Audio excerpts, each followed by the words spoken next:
Notice મળી એને ઉપરાઉપરી અધિકારી કર્મચારીઓ એ લોકોને જાણ કરતા હશે, મને તો કઈ ખબર નહીં. ત્યાં કે હું ભગવાન તો છું નહીં મને કીધા વગર ખબર પડે. એ દબાણો તોડી નાખ્યા. એ મકાનો તોડ્યા પહેલા કેટલાક લોકોને એવું કહેવામાં આવેલું ભાઈ સરકારી મકાન તમને બીજે ફાળવી દઈએ છીએ, 2010 પહેલાના રો છો તો ડોક્યુમેન્ટ આપો. તેમાંથી 78 લોકોએ ડોક્યુમેન્ટ આપ્યા અને 78 લોકો એવું કહ્યું કે હા અમે 2010 પહેલાના રહીએ છીએ.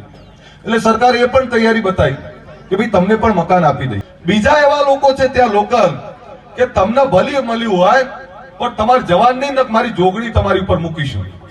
જો અમદાવાદમાં રહું છું અને અમદાવાદની અંદર મકાન મળવું ને એ જ બહુ કાઠું કામ છે.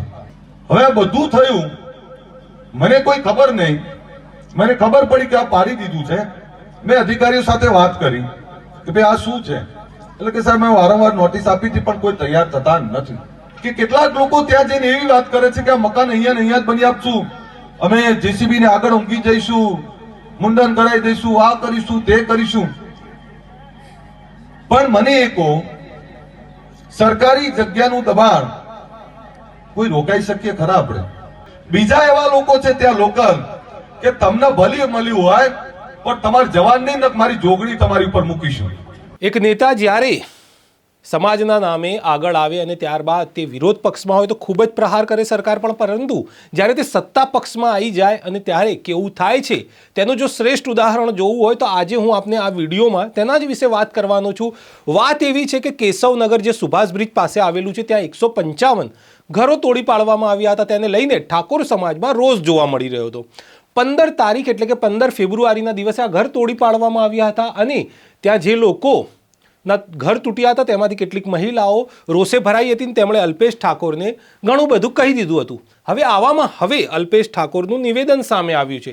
તેમણે મદદ કરવાની પણ વાત કરી છે. હવે 15 દિવસ પછી તેઓએ બહુ સારી વાતો કરી. એક સરકાર પક્ષ તરફથી જેવી વાતો કરવાની હોય ક્યાંક ને ક્યાંક તેવી જ વાતો કરી. એક તરફ અલ્પેશ ઠાકોર એક આક્રમક નેતા તરીકે તમે એમને કોંગ્રેસમાં જોયા હશે, જે ખૂબ જ આક્રમક અને પ્રહાર કરતા હતા, તેમજ અને તેમની શરૂઆતની રાજનીતિ સંપૂર્ણપણે સમાજના નામે જ હતી. ત્યારે હવે અલ્પેશ ઠાકોરને કદાચ જ્ઞાન થયું છે અને તેમને થયું છે કે આ લોકોને ખરેખર દુઃખ પડી રહ્યું છે, એટલે હવે તેમણે મદદ કરવાની પણ વાત કરી છે. તેમજ એવી વાત પણ કરી કે કેટલાક લોકો માતાજીનો ડર બતાવે છે. શું છે સમગ્ર ઘટના, અલ્પેશ ઠાકોરે શું કહ્યું છે, તેની હું વાત કરીશ આ વિડીયોમાં. નમસ્કાર, નવજીવન ન્યૂઝમાં આપનું સ્વાગત છે. હું છું આપની સાથે ફેસલ મંસૂરી. એક વ્યક્તિ જ્યારે સમાજના નામે આગળ આવે છે અને નેતાગીરી કરે છે, ધારાસભ્ય બને છે અને ત્યારબાદ તે સત્તા પક્ષ સાથે જોડાય છે અને સત્તા પક્ષ સાથે જ્યારે જોડાઈ જાય અને ત્યારે એ જ સમાજના મકાનો તૂટે અને 15 દિવસ સુધી જ્યારે એમનું કોઈ પણ નિવેદન સામે ના આવે, સ્વાભાવિક છે સવાલ ઉઠે કે 15 દિવસ સુધી ક્યાં હતા. અલ્પેશ ઠાકોરે જ્યારે વાત કરી ત્યારે તેમણે એવું પણ જણાવ્યું કે મેં ફોન કર્યો, અધિકારીઓ જોડે વાત કરી, શું હતું, એટલે કે એ ઘટનાક્રમ ખૂબ જ સારી રીતે બતાવ્યો. પરંતુ વાત અહીં એટલી જ છે કે જ્યારે ઘર તૂટ્યા ત્યારે જો પોતે ત્યાં જઈને તેમને મળીને આશ્વાસન આપ્યું હતું તો કેટલી વાર લાગતી. તેઓ એક સમાજના વ્યક્તિ તરીકે તેમને જઈને મળી શકતા હતા, પરંતુ અલ્પેશ ઠાકોર 15 દિવસ સુધી તો રહ્યા નહીં અને ઉપરાંત તેમણે જે આંદોલનકારીઓ હતા તે ઠાકોર સમાજને ગેરમાર્ગે દોરે છે તેવી વાત અલ્પેશ ઠાકોરે કરી છે. એટલું જ નહીં, પરંતુ જે લોકોને સરકારી મકાન મળ્યા છે તેમને પણ કેટલાક લોકો માતાજીનો ડર બતાવે છે અને જવા નથી દેતા તેવી વાત અલ્પેશ ઠાકોરે કરી છે. આપ સાંભળો કે અલ્પેશ ઠાકોરે શું કહ્યું. નોટિસ મળી એને ઉપરાઉપરી અધિકારી કર્મચારીઓ એ લોકોને જાણ કરતા હશે, મને તો કઈ ખબર નહીં. ત્યાં કે હું ભગવાન તો છું નહીં મને કીધા વગર ખબર પડે. એ દબાણો તોડી નાખ્યા. એ મકાનો તોડ્યા પહેલા કેટલાક લોકોને એવું કહેવામાં આવેલું ભાઈ સરકારી મકાન તમને બીજે ફાળવી દઈએ છીએ. તેમાંથી 25-30 લોકોએ સરકારી મકાન માંગ્યા અને બીજા કોઈએ માંગ્યા નહીં. તે 25-30 માટેનો ડ્રો પણ થઈ ગયો ને લગભગ એક મકાન મળી પણ ગયા. પછી સરકારે ડોક્યુમેન્ટ માંગ્યા, ભાઈ તમે અહીંયા જેટલા લોકો 2010 પહેલાના રો છો તો ડોક્યુમેન્ટ આપો. તેમાંથી 78 લોકોએ ડોક્યુમેન્ટ આપ્યા અને 78 લોકો એવું કહ્યું કે હા અમે 2010 પહેલાના રહીએ છીએ. એટલે સરકારે એ પણ તૈયારી બતાવી કે ભાઈ તમને પણ મકાન આપી દઈએ. જો અમદાવાદમાં રહું છું અને અમદાવાદની અંદર મકાન મળવું ને એ જ બહુ કાઠું કામ છે. દોસ્તો, હું આ એટલે કહું છું, મારો સમાજ છે, મારા સમાજમાં મારે જવાબ આપવો અને સમાજ માટે ઉભું રહેવું મારી જવાબદારી છે. હવે બધું થયું, મને કોઈ ખબર નહીં, મને ખબર પડી કે આ પાડી દીધું છે. મેં અધિકારીઓ સાથે વાત કરી કે ભાઈ આ શું છે, એટલે કે સાહેબ મેં વારંવાર નોટિસ આપી હતી પણ કોઈ તૈયાર થતા નથી. હવે વાત એ આવે છે કે કેટલાક લોકો ત્યાં જઈને એવી વાત કરે છે કે આ મકાન અહીંયા ને અહીંયા જ બની આપશું, અમે જેસીબી ને આગળ ઊંઘી જઈશું, મુંડન કરાવી દઈશું, આ કરીશું તે કરીશું. પણ મને એ કહો, સરકારી જગ્યાનું દબાણ કોઈ રોકાઈ શકીએ ખરા? આપણે વ્યવસ્થા એ થાય કે આને મકાન મળે. મુદ્દો એ છે મારો કે અમે મકાન અપાવવા છે અને મકાન માટે ગરીબ લોકો છે, જરૂરિયાતવાળા લોકો છે. હવે એમાંથી જે લોકોને મકાન મળ્યું છે, બીજા એવા લોકો છે ત્યાં લોકલ કે તમને ભલી મળ્યું હોય પણ તમારે જવાન નહીં ને મારી જોગણી તમારી ઉપર મૂકીશું. કોક માતા મૂકે છે, કોક એક નાતબાર મૂકી દઈશું. મને એવું લાગે છે કે મારે તો અહીંથી કશું નથી, પણ જેને છત મળે છે એને છત મળવા પણ નથી દેવી. આવી વાત ચાલે છે. કેટલાક લોકો જમવાનું લઈ જાય છે, કેટલા દિવસ, 10 દિવસ, 20 દિવસ, 2 મહિના.